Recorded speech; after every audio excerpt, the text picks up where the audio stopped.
मित्रांनो, मी एक कथा ऐकली. त्या कथेचे लेखक आकाश खोत आहेत.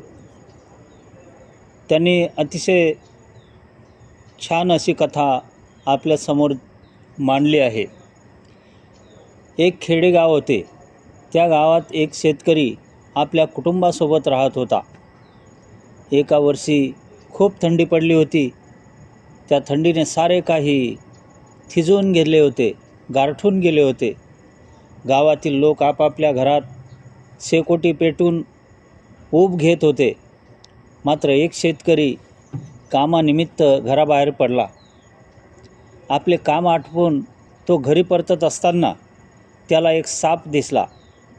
तो साप थंडीने बर्फात गारठून शांत बसला होता. त्याची हालचाल थांबली होती. शेतकऱ्याने त्या सापाला पाहिले. त्याला त्या सापाची दया आली. त्याने सापाला उचलून आपल्या घरी आणले. त्याला ऊब दिली. तो साप शुद्धीवर येऊन हालचाल करायला लागला. शेतकऱ्याने त्याला दूध पिण्यासाठी आणले आणि तो त्या सापाजवळ दूध घेऊन जाताच त्या सापाने त्या शेतकऱ्याला दंश केला. शेतकरी मरण पावला आणि साप तेथून निघून गेला.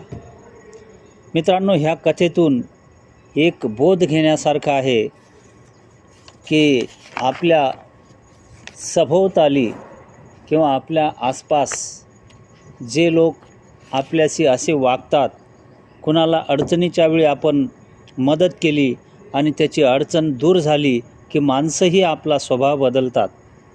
अशी माणसं दूरच ठेवलेली बरी, जेणेकरून आपल्याला त्यांच्यामुळे वाईट वेळ येणार नाही. धन्यवाद.